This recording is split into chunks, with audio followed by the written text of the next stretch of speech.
seen it, Grace. The church was filled with flowers. Lilies and carnations and orchids. You know how Amelia loved orchids. They weren't orchids. They were orchids, Irene. Flags. Orchids. I know an orchid when I see one. Purple orchids. And that smell, what was it like? It was like... Flowers? No, it was like heaven. I was gonna say, it was like heaven. Like heaven? Catherine, it was just a funeral. You make it out to be some sort of Valentino picture. It wasn't just a funeral, it was Amelia's. And it was beautiful. There were so many flowers. Well, it sounds like a nice service. Girls, the whistle's already done. Now then, I received new instruction this day. We're going back to the old way of playing the brushes. We was losing too much paint in the cloth. But Yes, Grace? Something you wish to say? Dr. Von Shishaki told me not to do that. He said it's unsanitary. Unsanitary? I'd hardly believe you would say such a thing. We've been doing this as long as I've been here. You must have misunderstood him. Yes, ma'am. And you're not to get new brushes until you've done with the old. And they have to be so bad, you can't get a point no more. I think she needs a new brush. It's not for us to be asking questions, is it? It's for us to do the work.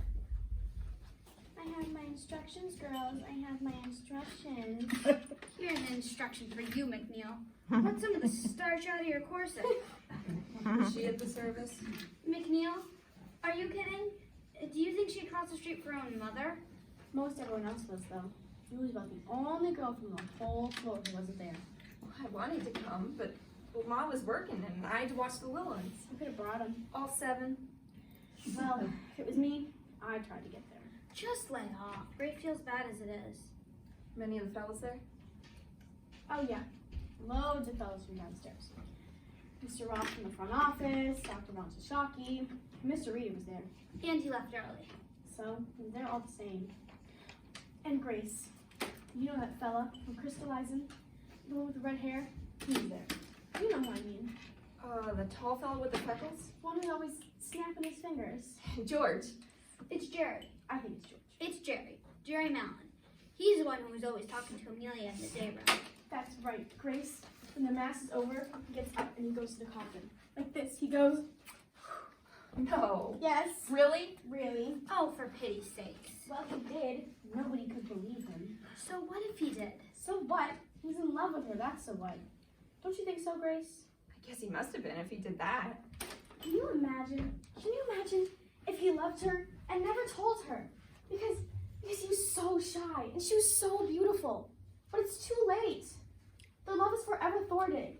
He never told her, and we'll never get the chance to. Ever again. Poor Amelia. Poor Amelia. Poor kid. Her family took it awful bad, Grace. Albina, Pinta, every one of them crying. Even her father.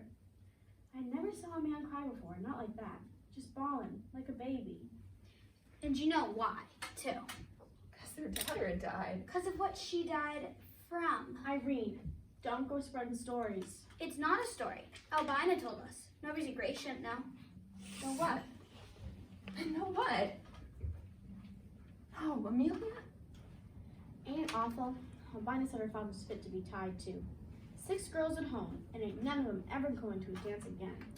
All because Amelia upped and died from syphilis.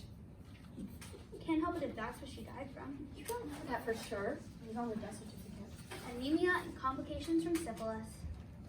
Well, maybe it's a mistake. Maybe the doctor got it wrong. Come on. It's true.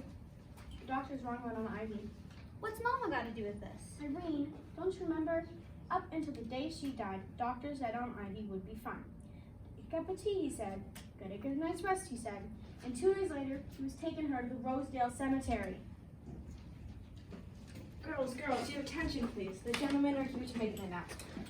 Thank you, Mrs. McNeil. We're here to put a few rumors to rest. And to explain some changes, yeah?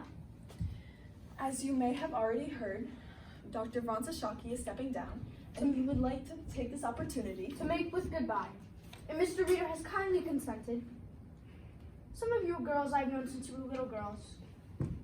Working out day after day at the bench. working so hard.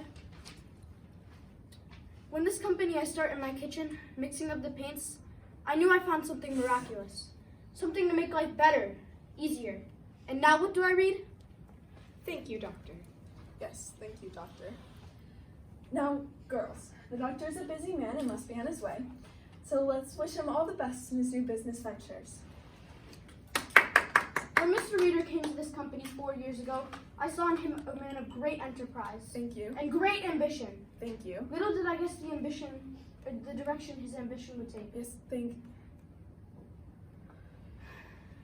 the slowdown in the dial painting, Now, doctor,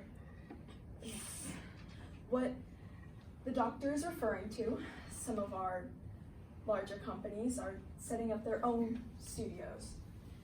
And in the short run, things might be slower here, but the Waterbury Clock Company in Connecticut will need some help setting up their new studio. We were gonna make an announcement next week. We'll make it now, Mrs. McNeil.